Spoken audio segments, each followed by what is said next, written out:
Saudara-saudara, di dalam sholat Idul Fitri rahimahullah, mari kita bertakwa kepada Allah Subhanahu wa taala, menjalankan apa yang telah diperintahkannya dan meninggalkan apa yang telah menjadi.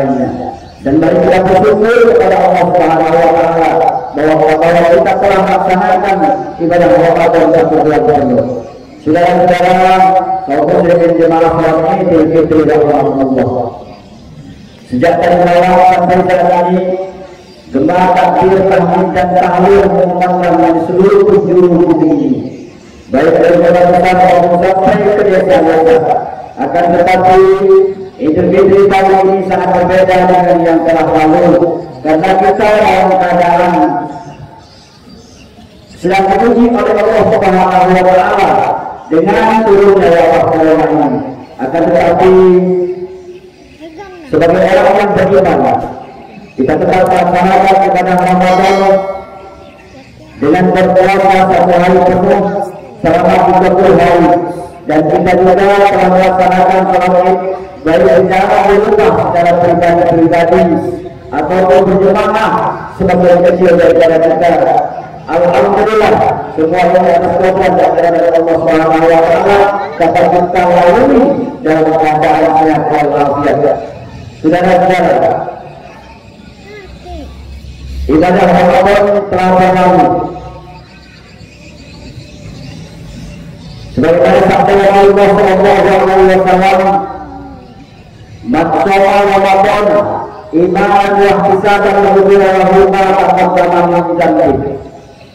Barang siapa yang berpuasa dengan iman dan mendirikan Ramadan itu dengan penuh perhitungan,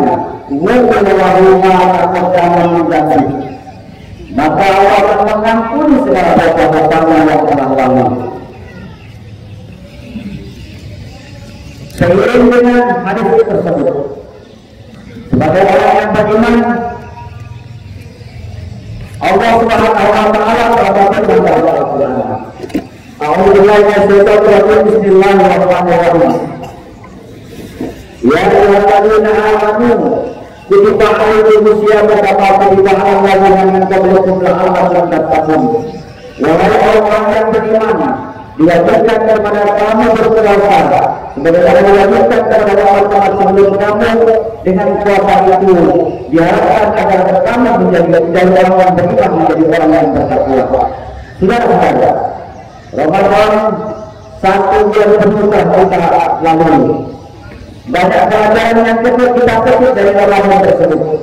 Bahwa Ramadan mengajarkan kita tentang kesabaran, bahwa Ramadan mengajarkan kita tentang ketakwaan kepada Allah Subhanahu wa taala.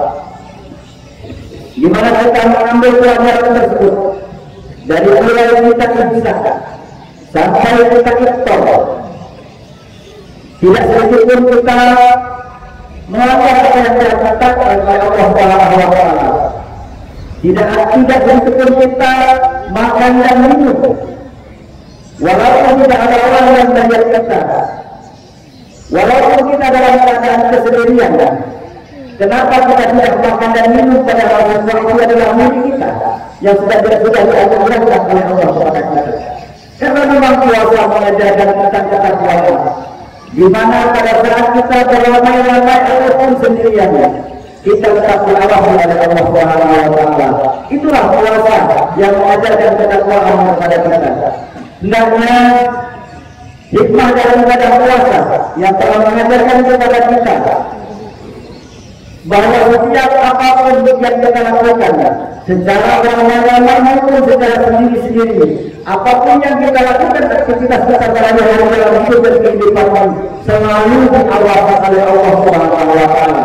Maka kalau hati kita sudah melakukan hal yang demikian, di mana kita berada melakukan apa saja yang kita lakukan selalu diawasi oleh Allah Subhanahu wa Ta'ala, berarti ada nilai-nilai ketakwaan dalam diri kita.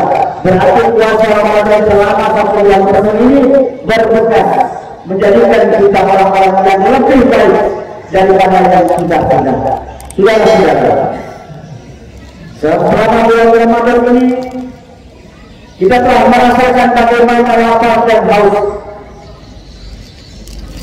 Kita cuma bisa menahan lapar dan haus yang kurang lebih 14 jam. Dari mulai imsak jam 4.30 2 menit atau 33 menit sampai jam 6 atau jam 18 lewat 3 menit atau 2 menit. Kita menahan makan dan minum, kita menahan lapar dan haus. Dari pendidikan ini kita bisa ambil petik daripada hikmahnya. Jika kita menahan makan dan minum hanya 14 jam dalam hari semalam, bagaimana dengan tetangga kita? Bagaimana dengan saudara kita yang hidup dengan serba kekurangan, serba ketidakpunyaan? Karena kemampuan yang membuat mereka tidak bisa barangkali menikmati makan yang enak. Jangankan untuk makan yang enak dan lezat, maka sehari-hari itu kadang-kadang barangkali mereka tidak mencukupi. Ini pelajaran yang kita. Bahwa mari kita ambil hikmahnya.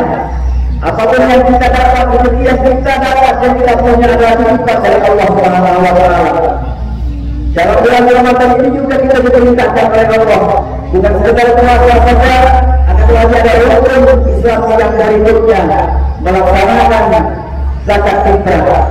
Dan alhamdulillah Masjid Agung tahun ini walaupun sempat terbatas kepanitiaannya, kita telah dapat melaksanakan hal tersebut dengan tahun ini tidak memerlukan zakat fitrah berupa uang, semuanya dijadikan beras. Dan alhamdulillah tahun ini hampir 2,5 tahun Masjid Agung Darussalam menerima zakat fitrah dari Bapak Ibu hadirin sekalian. Dan semuanya itu sudah kami bagikan kepada fakir miskin, khususnya yang ada di wilayah RW 02 dan RW 03. Yang tahap pertama kami bagikan kepada fakir miskin sebanyak para fakir 17 kakak dengan beras 12,5 kg dan uang zakat malnya mendapat 53 juta. Kami bagikan juga per kakak mendapatkan 335.030 dan kepada yang miskin sebanyak 260 sekian kakak kami bagikan beras dari Bapak Ibu sekalian per kakak 10 kg dan uang 235.000. Ini tahap pertama. Tahap kedua kami bagikan juga mulai dari hari Sabtu sampai hari malam kepada saudara-saudara kita, bukan saja yang ada di RW 02 ini dan RW 03 ini, akan tetapi saudara-saudara kita yang lain di sekitar kita. Alhamdulillah semuanya sudah berjalan dengan baik dan lancar. Dengan harapan apa yang kita lakukan ini menjadikan amal jariah buat kita semua. Saudara-saudara, kaum muslimin jemaah Jumat jemaah Idul Fitri rahimahumullah. Banyak lagi pelajaran-pelajaran yang lain yang kita dapat dalam ibadah Ramadan ini. Semoga ibadah Ramadan kita 1 bulan penuh ini dan sholat kita diterima oleh Allah Subhanahu wa taala, dan semoga Allah Subhanahu wa taala memanjangkan usia kita sehingga dapat berjumpa lagi pada Ramadan yang akan datang. Demikian khutbah kita singkat pada pagi hari ini. Semoga yang saya sampaikan ini dapat bermanfaat buat kita semua. Barakallahu lakum fil Qur'an wa nafa'ani wa iyyakum bima fihi min ayatin wa bayyinatin. Wa taqabbalallahu minkum tilawatahu wa barakatuh. Aku ucapkan astaghfirullah wa lakum wa lillahi muslimin muslimat. Wa Allahumma salli ala Allahumma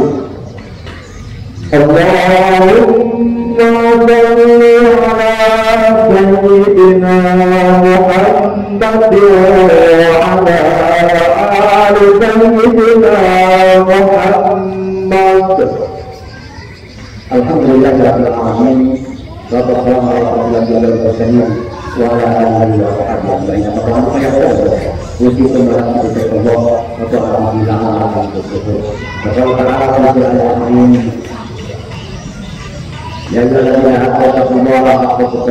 wala tamutunna illa wa antum muslimun. Saudara-saudara kaum muslimin jemaah salat Idul Fitri, kita belum selesai melaksanakan salat. Silakan duduk kembali. Kita akan lanjutkan khutbah kita. Saudara-saudara sekalian,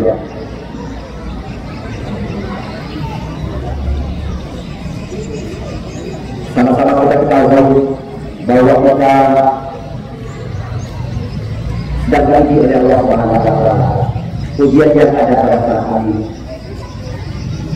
Bagi orang yang beriman, kami bacakan dari Al-Quran. Wa na'lamu min syai'in min al-khawfi wal khawf wa na'lamu al-ahwal wal qasas wa samara wa basyirin sabirin.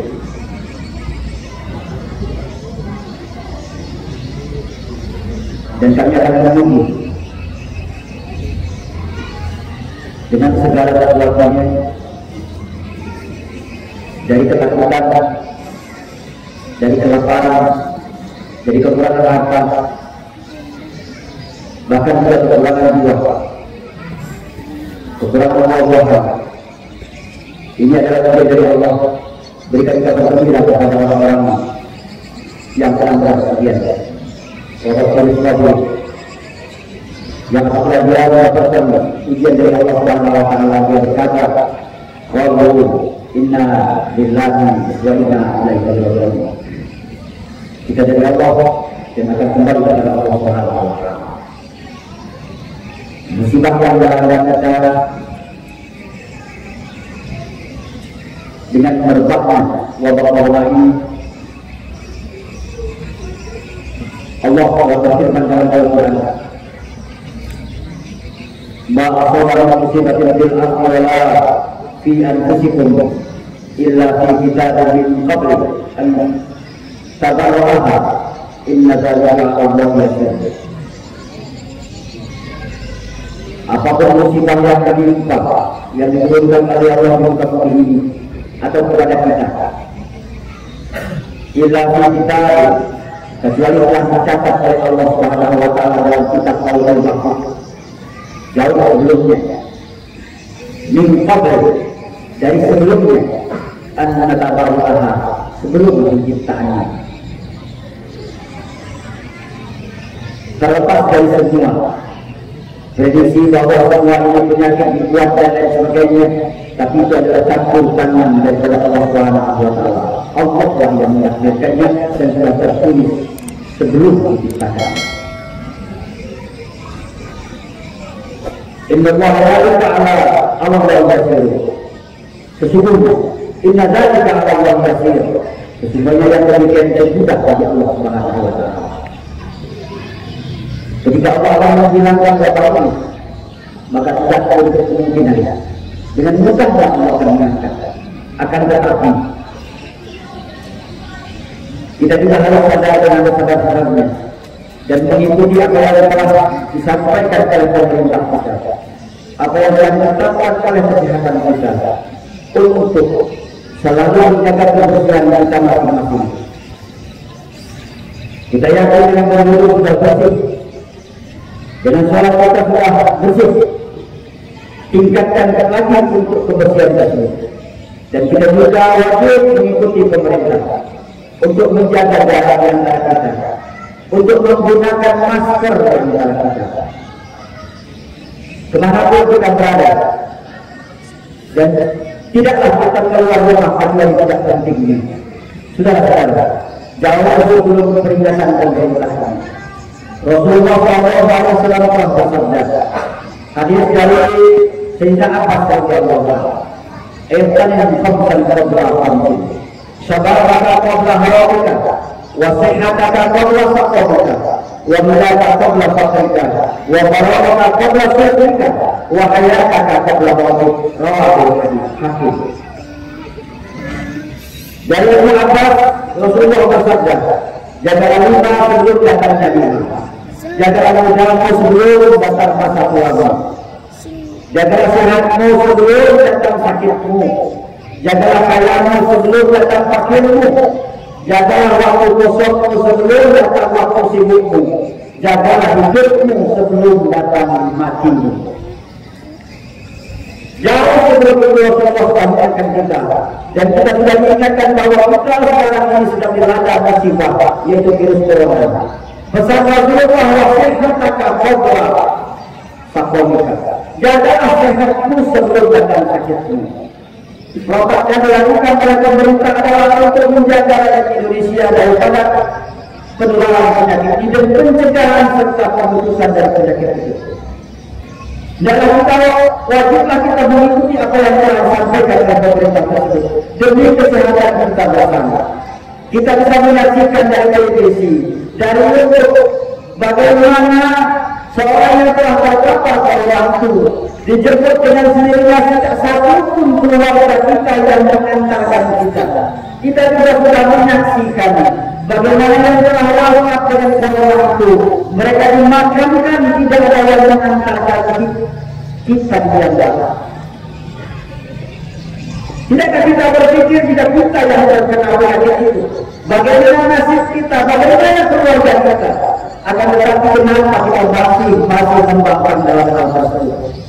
Apakah kita tidak pernah berpikir tentang kesehatan kita? Memang kita tidak perlu takut dengan corona. Kita lebih baik takut kepada Allah Subhanahu wa Ta'ala. Sudah saudara Idul Fitri dan Allah. Di zaman Khalifah Umar bin Khattab, beliau melakukan perjalanan ke negeri Syam, yang ketika itu gubernurnya adalah Mu'adz bin Jabal. Di dalam pertengahan perjalanan, Rasulullah mendapat, sehingga Umar mendapatkan kabar bahwa di Syam sedang dilanda musibah, yaitu penyakit yang menular. Maka Sayyidina Umar bermusyawarah dengan para pengikutnya untuk kembali ke Madinah, akan tetapi terbelah menjadi dua. Ada yang mau meneruskan perjalanan, ada yang pulang. Mereka memberikan ketegasan kepada pengikutnya bahwa dia harus kembali ke Madinah demi pencegahan daripada penyakit tersebut, dan memberikan informasi kepada Sayyidina Mu'adz bin Jabal untuk menjauh dari penyakit itu ke gunung. Akhirnya Sayyidina Umar kembali walaupun dalam keadaan perpecahan. Ada yang mau melanjutkan, ada yang mau kembali. Itu sudah biasa. Itu sudah biasa sejak zaman Rasulullah. Ada saja yang membantah, dan itulah kelompok Khawarij.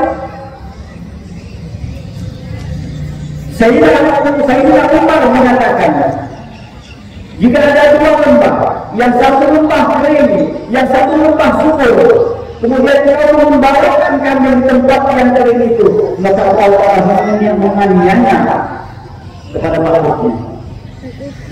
Kita lari dari tempat yang kering ini kepada tempat yang subur, bukan berarti kita menghindar, bukan berarti kita takut akan wabah corona. Itu akan tetapi kita menyelamatkan diri, lari dari takdir yang buruk kepada takdir yang baik. Untuk itu saya minta kepada kita semua untuk tidak lagi berucap dan main-main, karena itu menantang Allah Subhanahu wa Ta'ala.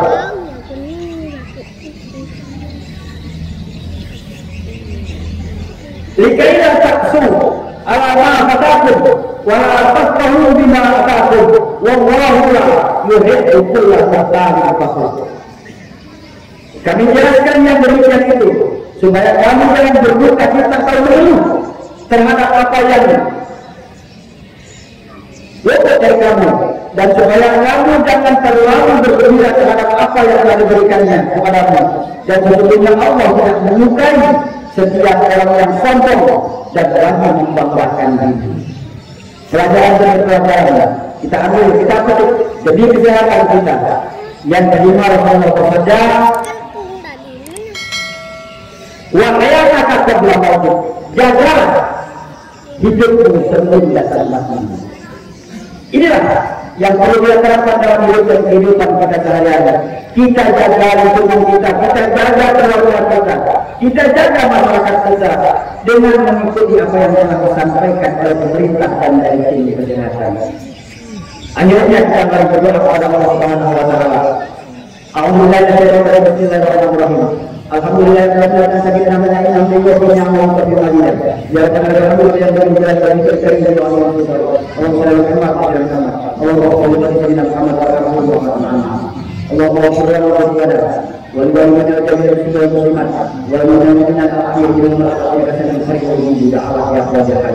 Allahumma ighfir lil muslimina wal muslimat wal mu'minina wal mu'minat al ahya'i minhum wal amwat innaka sami'un qarib. Allahumma irfa' 'anna al-bala'a wal من بلدنا الأوسط ومن بلاد المسلمين عامة إنك على كل شيء قدير. ربنا آتنا في الدنيا حسنة وفي الآخرة حسنة وقنا عذاب النار والحمد لله رب العالمين والسلام عليكم ورحمة الله وبركاته.